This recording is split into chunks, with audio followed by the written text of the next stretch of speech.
Hey everyone, and thanks for jumping back into the Cryptoverse. Today, we're going to talk about Bitcoin, dubious speculation. If you guys like the content, make sure you subscribe to the channel, give the video a thumbs up, and also check out the sale on Into the Cryptoverse Premium at intothecryptoverse.com. Let's go ahead and jump in. So I do want to go ahead and provide an update here on the 20-week SMA and the 21-week EMA, or the bull market support band, as you are probably familiar with. Currently, as of today, the 20-week SMA is at around $27,779, and the 21-week EMA is at $27,302. So more or less, let's just call it somewhere between $27,000 and $28,000. Now, over the last few weeks, Bitcoin did find renewed interest off of the 20-week moving average, right? We've talked about this quite frequently. The idea that if it's going to bounce, it's off this 20-week SMA or the 21-week EMA, where it would more than likely do so.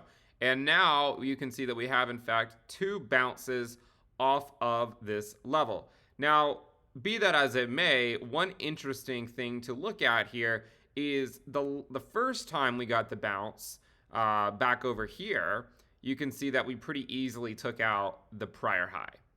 So it's interesting, right? If you scroll back even the clock even further, when we were down here and we got above the bull market support band, we had no trouble taking this high out, right? Absolutely no trouble taking this high out. We kept moving. We bounced again here, had no trouble taking this high out. Now we've bounced and there's not as much strength as before. Now that's not to say that Bitcoin can't go higher, but there certainly is there's not as much strength in this move, at least not yet, as to what we saw previously. Now we have seen, a move where you get a move up, and then you get a 2 to 3 week consolidation period before you get a final move up before a multi-month downtrend. That's essentially what happened from April until June. So there's always reason to believe that that could be the case. But again, this at least so far does not have the same type of strength that we saw in the prior move. Now, there's a lot to talk about in this video, so I want to take our time and go through as much of it as we can. One of the things that we've talked about is how weak the altcoin market is with respect to Bitcoin, and how we understand the moves by the altcoin market via the Bitcoin dominance, right? And again, I know a lot of people discount the dominance as a useless metric. I think it's probably one of the most important metrics to use. And had you used this metric, it would have more or less told you to steer clear of the altcoin market for the better part of the last 18 to 24 months. And that's not to say that you could have made any money in altcoins, but as you can see, the dominance does continue to slowly trend higher.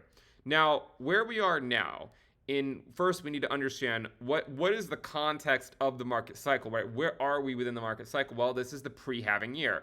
Now, I can't tell you decisively what is going to happen in this pre-halving year, but I can tell you what happened in prior pre-halving years, and we can speculate, dubious as it may be, on what could happen in this pre-halving year.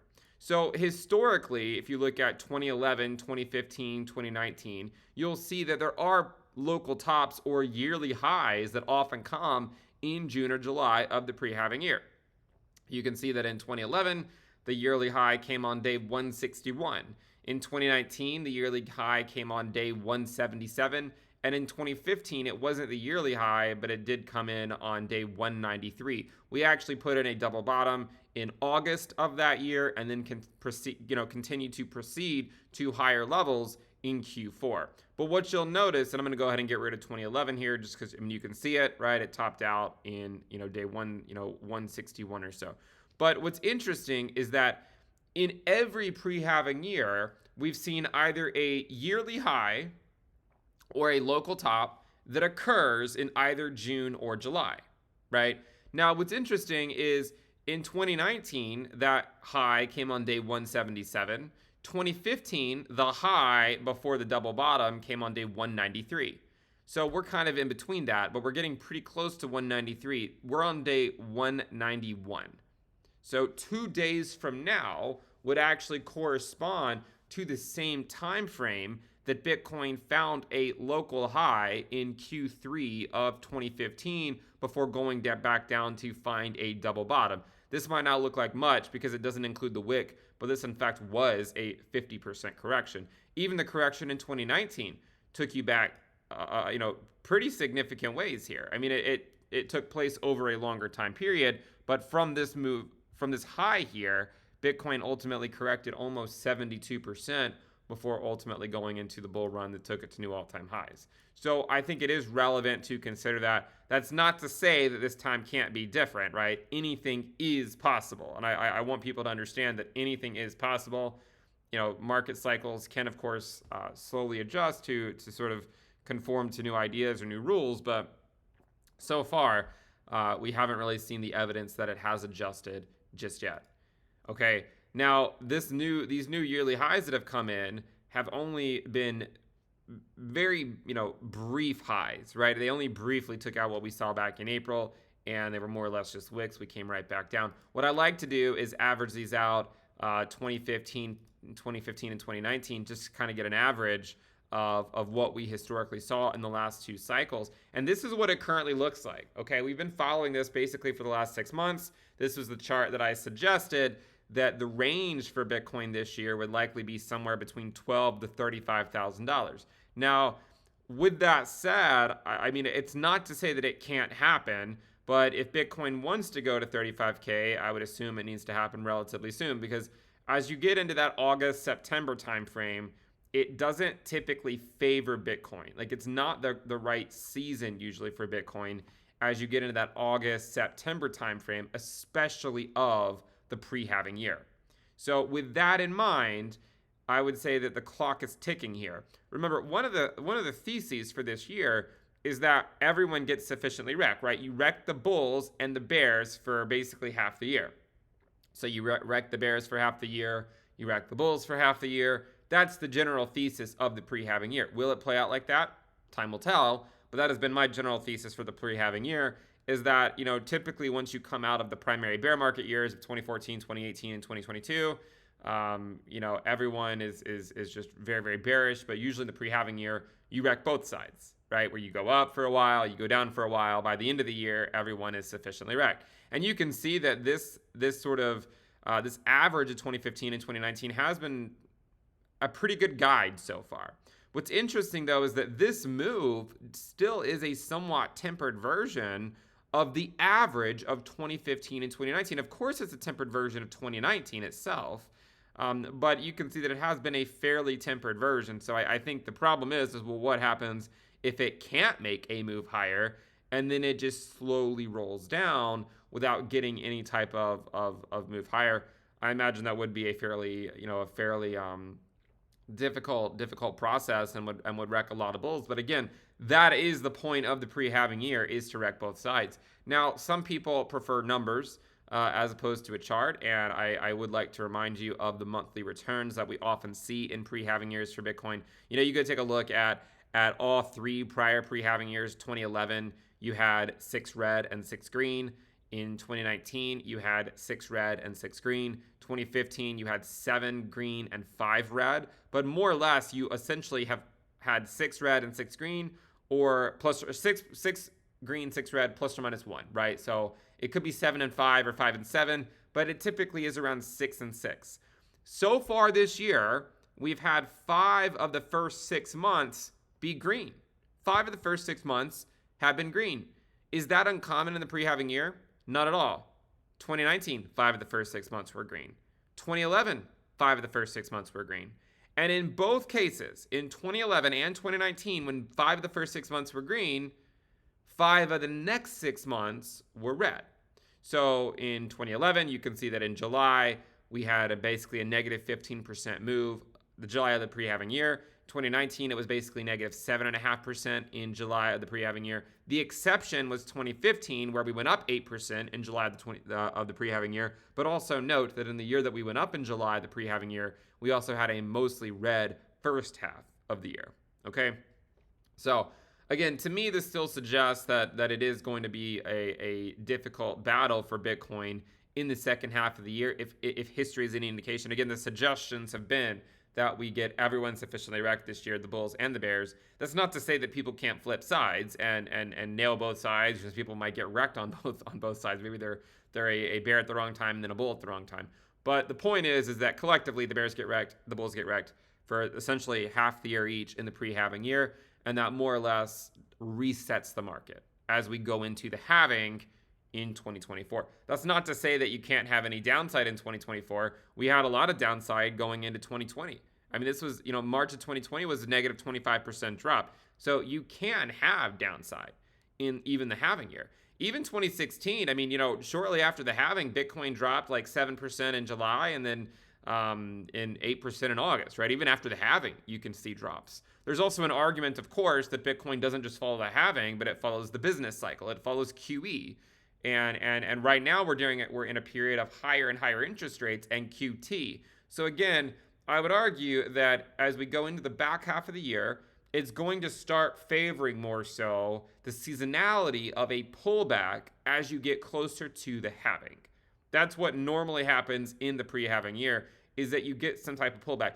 And I think one of the reasons for that is, you come out of the bear market year and you get that move back up to the upside, it wrecks the bears. But at this point, we're still not quite a year out from the halving. So, the momentum for that sort of narrative to potentially take over in people's minds is not really there yet. It's still sufficiently far away. And so I think that is a reason why the market could fade. Again, it's not to say that you can't have another move higher by Bitcoin. We've suggested that it is certainly possible for Bitcoin to push higher here. Again, my max is only a few $1,000s higher than where we are right now. But I will be honest with you guys. One of the things, and we've talked about this forever, and I'll talk about it again. I'll talk about it as much as I can, and that is the dominance. And I'm just here to remind you, because I lived through this in a prior cycle, arguably we're following the same thing. It's just that this cycle has had a lot more liquidity to get rid of, courtesy of the Federal Reserve printing $6 trillion, right? But I remember this distinctly, okay?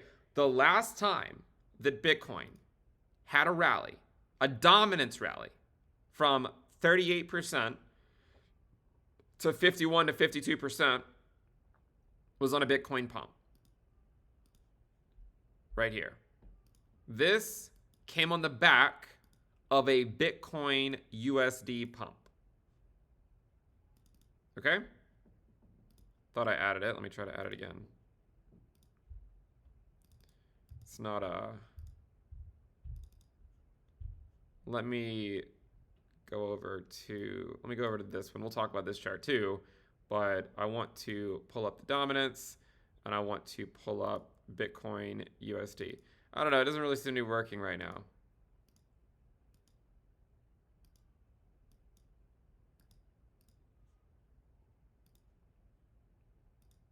There it goes. I'm not going to edit this out, guys. I just wanted to see if we could pull this up here.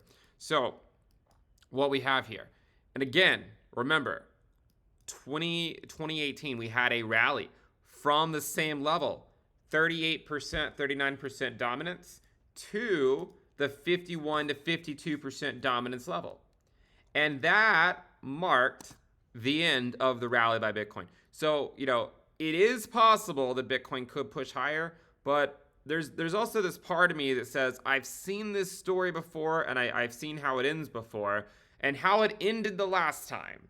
Once we turned the page, okay? Once you turn the page into the second phase of the Bitcoin dominance rally, it was when Bitcoin went back down and sideways with a slightly bearish bias.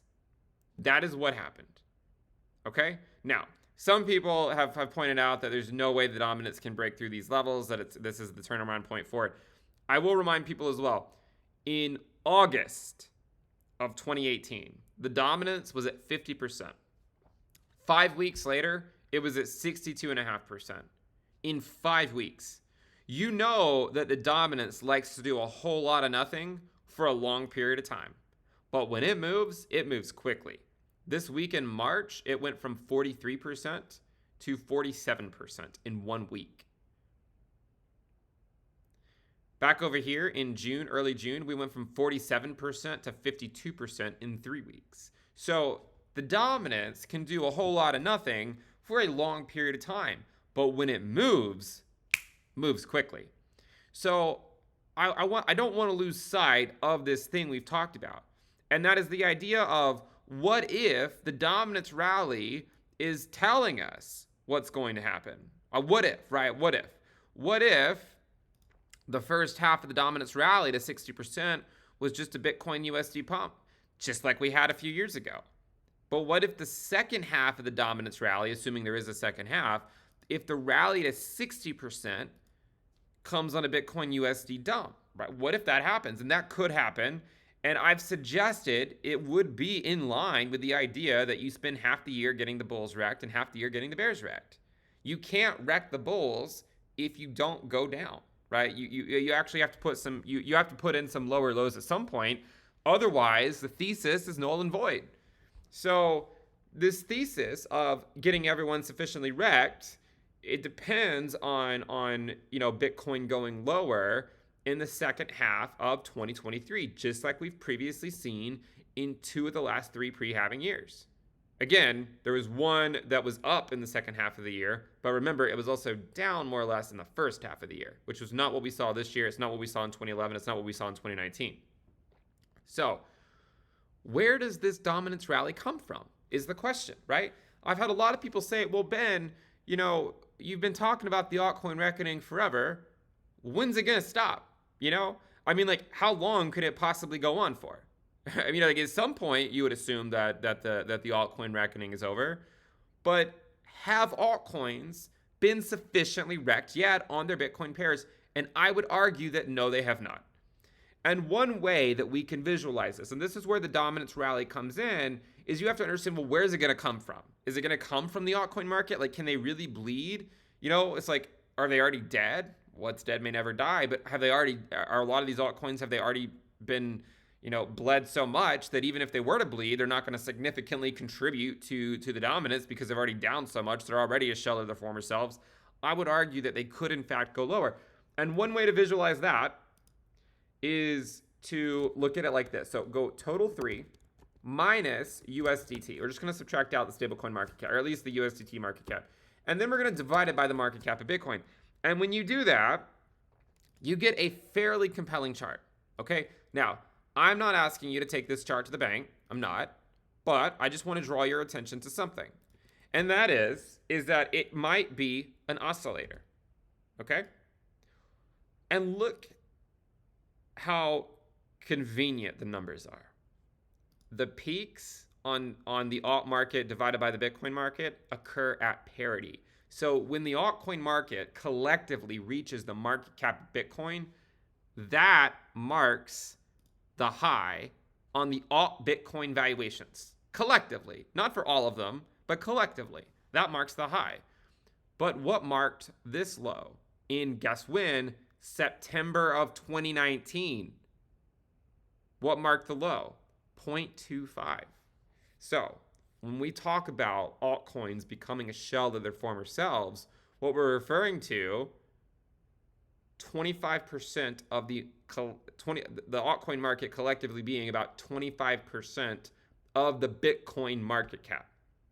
Now, where are we now? We're at 0.42. Now you might say, well, Ben, 0.42. That's a long ways from 0.25. Can we really go that far down? 39%? Especially could it happen by September? Well, I'll say this. I don't know if it's going to happen by September, but I will say one more thing about it. The same level, 0.42, we were at 0.42 the first week of July of 2019.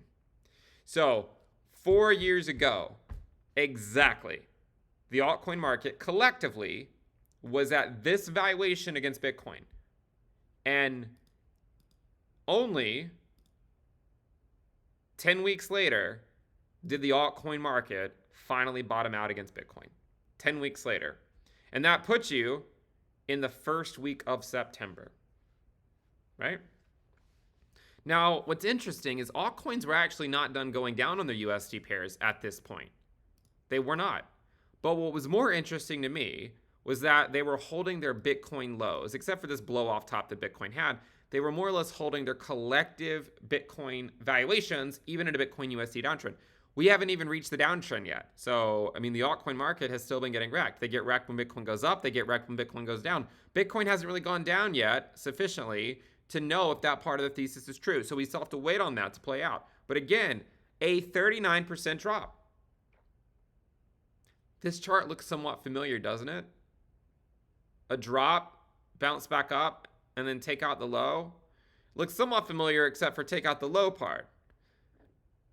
You recognize where it's from? ETH Bitcoin. But this low hasn't been taken out just yet. I think it will though.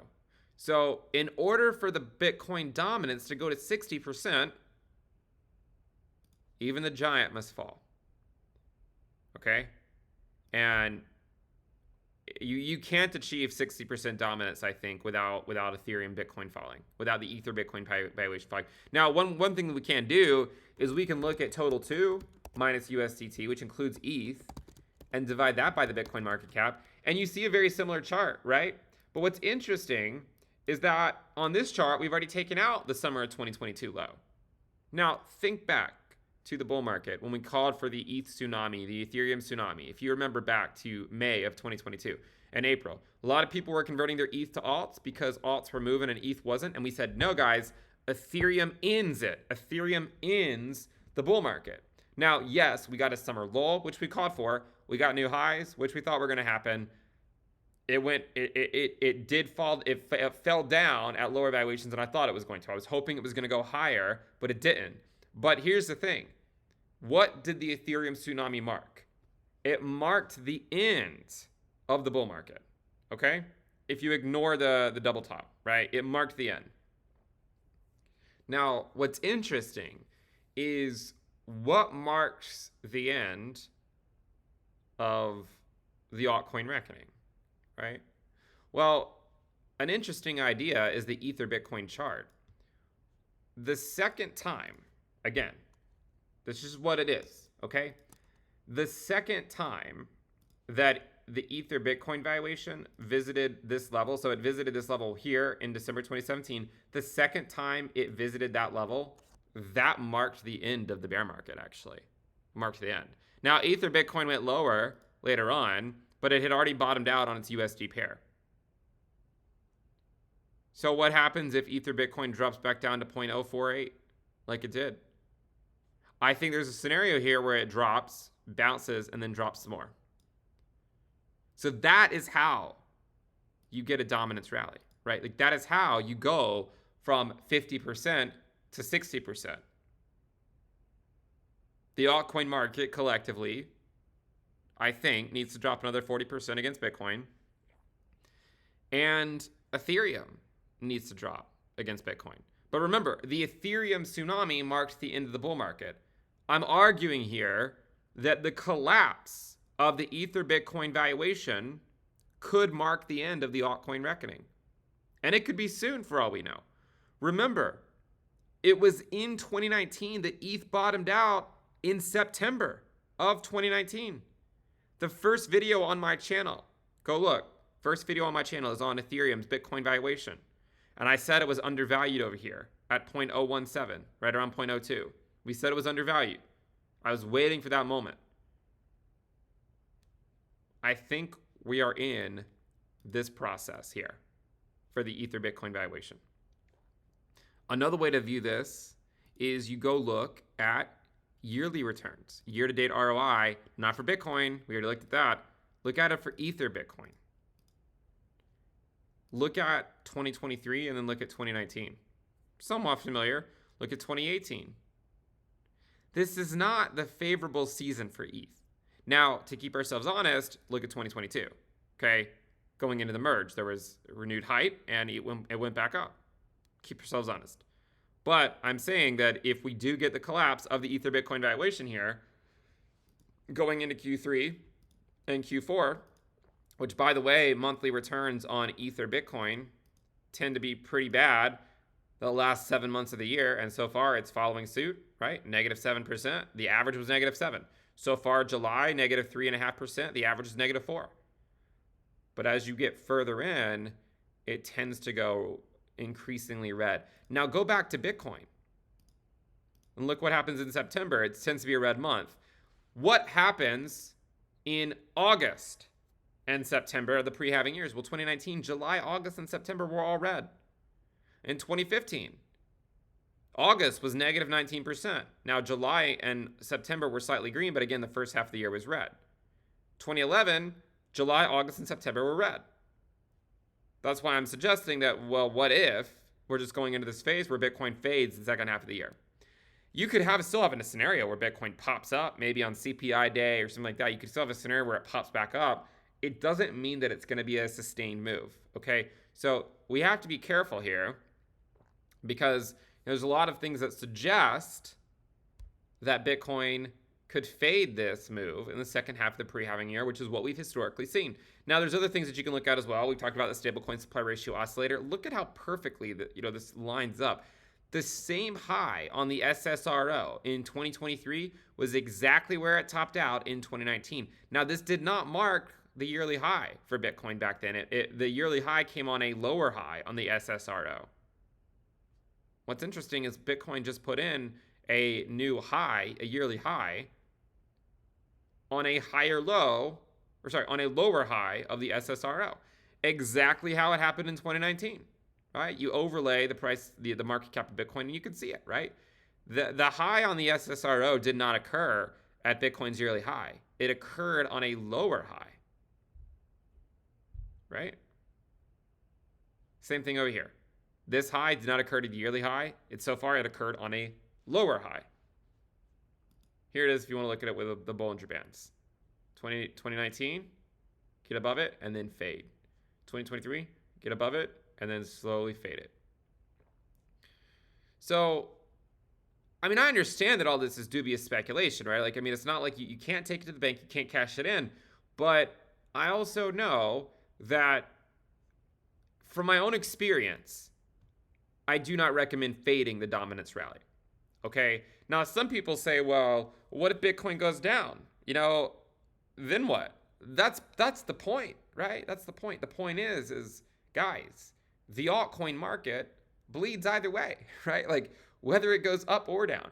And if you don't believe me, then explain this. Explain how Bitcoin is at yearly highs while altcoins are still stuck in traffic on Struggle Street, right? They're nowhere near the yearly highs. And the yearly highs they put in were not that impressive, right?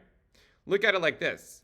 Go look at Heikin-Ashi candles, monthly Heikin-Ashi candles for Bitcoin. They're still green so far, right? Still green so far. When did they turn red in 2019? They didn't turn red until September. When did they turn red for Total 3, the altcoin market? They turned red in July. Here they turned red in May, 2 months before. And this faded until December of 2019. This is the same thing, guys. I mean, look at this. This is the same move. You have your primary bear market year. You get your sort of your initial, your impulsive move back up to the upside just to fade the people who sold the bottom, right? Then you get your secondary fade.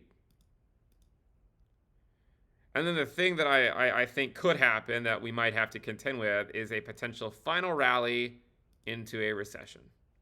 Could happen, okay? Now, there is still a chance, though, that the altcoin reckoning is over before the rally into a recession. You might say, well, how is that possible? Well, again, remember, guys, the altcoin reckoning has nothing to do with the USD valuations of altcoins. It doesn't. It does nothing to do with that. The USD valuations of altcoins are completely irrelevant. They don't matter at all. It's when their Bitcoin valuations have bottomed. Look at it like this. Look at like ADA Bitcoin, for example.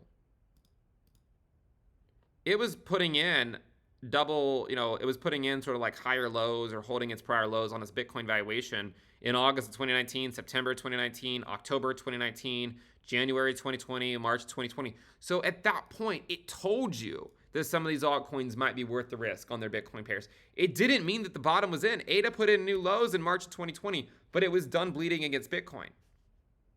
So if you get to a point where Total 3 minus USDT divided by Bitcoin is putting in higher lows in a Bitcoin USD downtrend, then maybe they're worth the risk.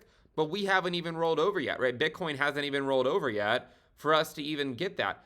Normally what happens when Bitcoin rolls over after a Bitcoin dominance rally is that it rolls over on its USD pair and the dominance keeps going up. It keeps going up, even after Bitcoin goes back down. Thus, again, justifying, like, what's the point of holding alts when they bleed against Bitcoin either way? There's always going to be a few altcoins that don't. Okay, I see the comments, right? What about X altcoin, my $5 million altcoin that went up 2x last weekend? It's the best thing since sliced bread, right? I don't care about that stuff. Those things are always going to exist.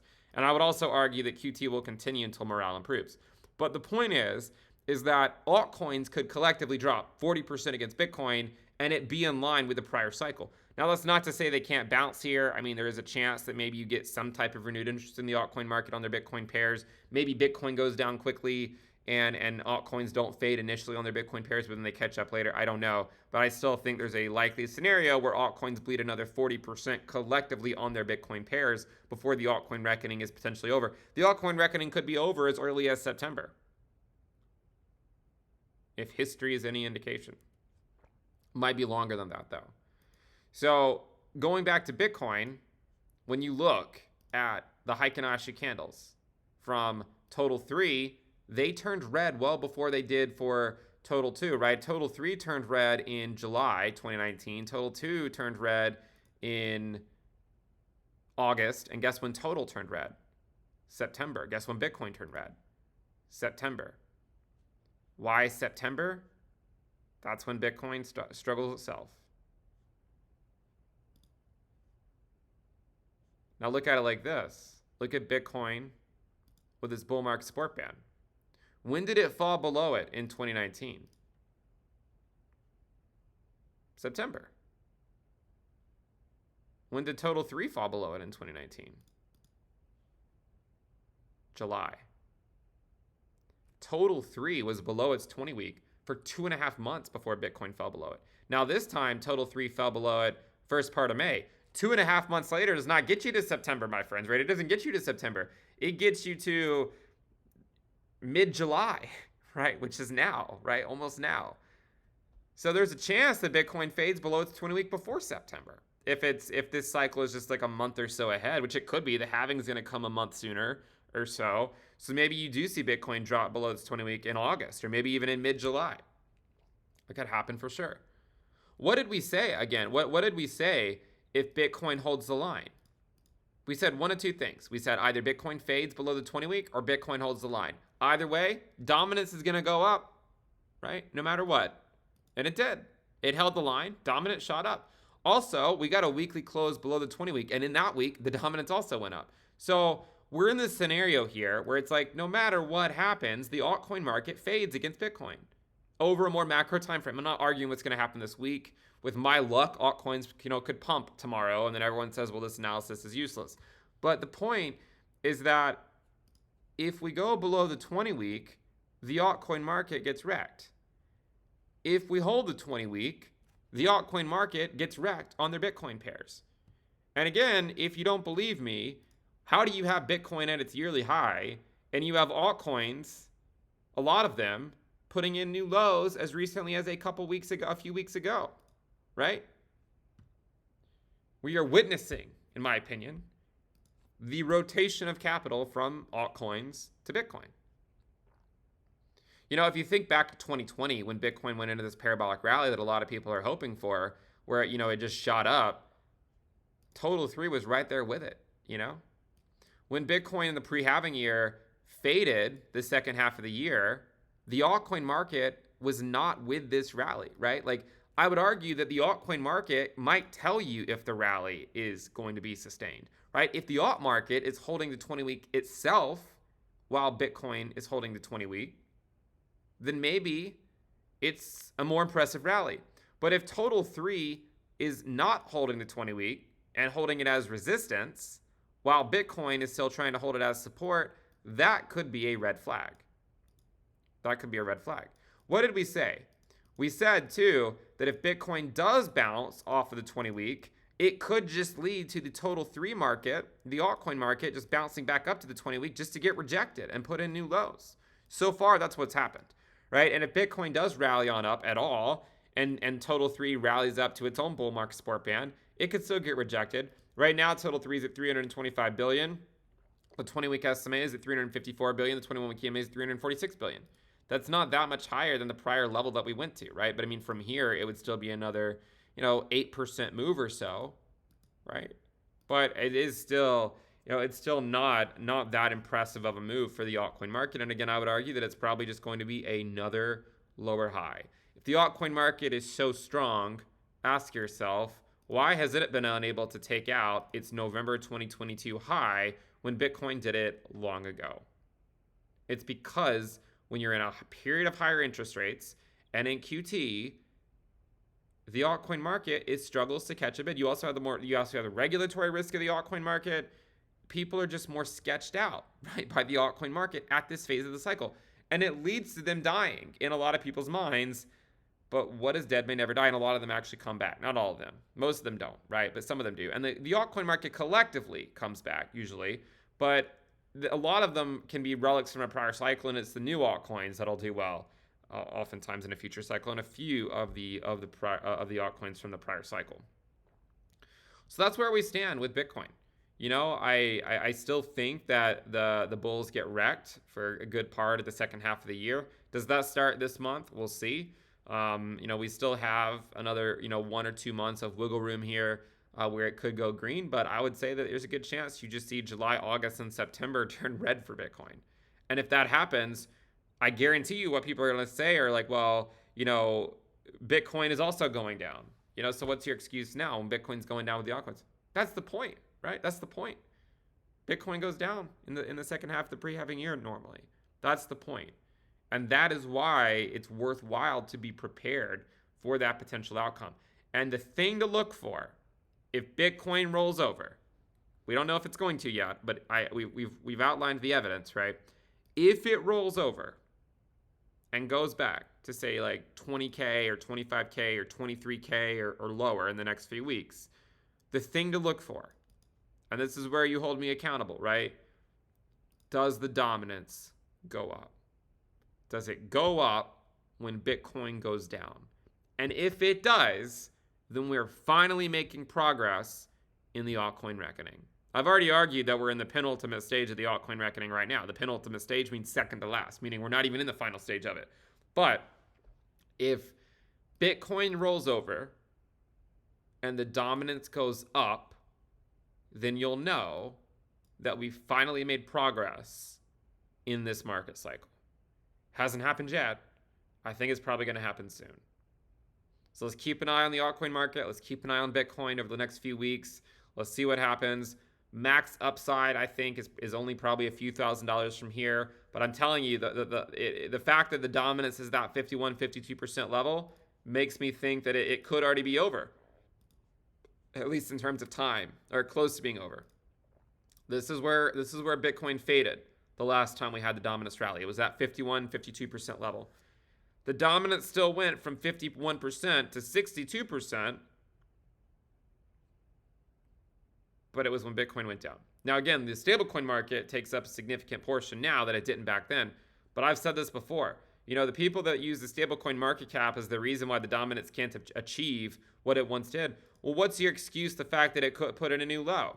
If the stablecoin market made the dominance useless, why didn't we put in a lower low? Even though the stablecoin market cap took up like 10% of the overall market cap, dominance still put in a higher low.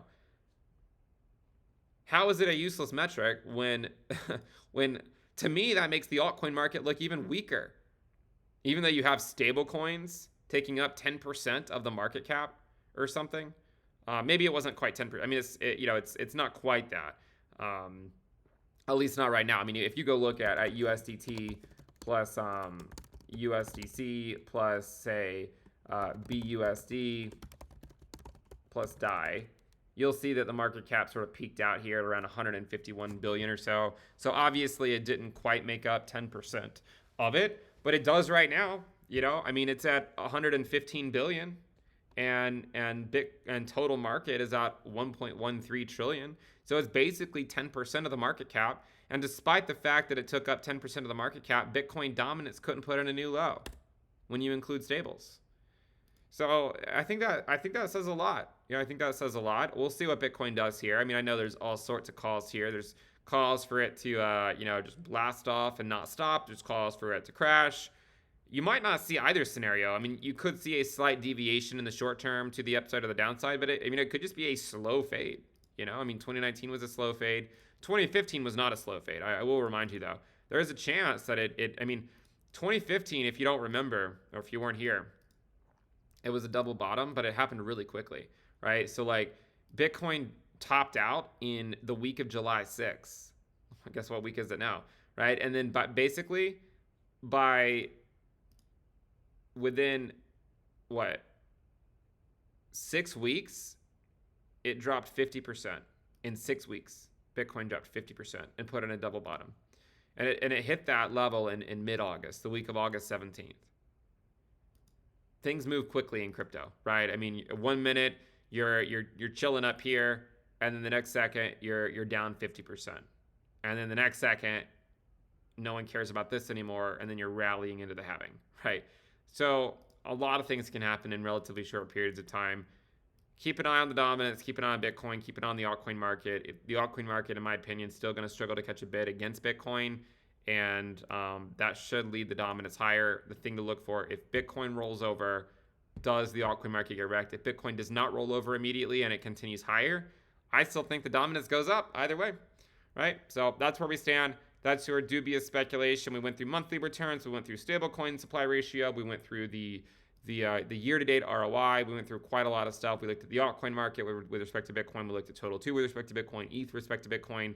What would lead the dominance higher? What needs to happen? I think we've outlined it pretty clear. If it works out, it works out. If it doesn't, then it doesn't, but I've explained my reasoning as best I can. If you guys like the content, make sure you subscribe to the channel, give the video a thumbs up, and again, check out the sale on Into the Cryptoverse Premium at intothecryptoverse.com. See you guys next time. Bye.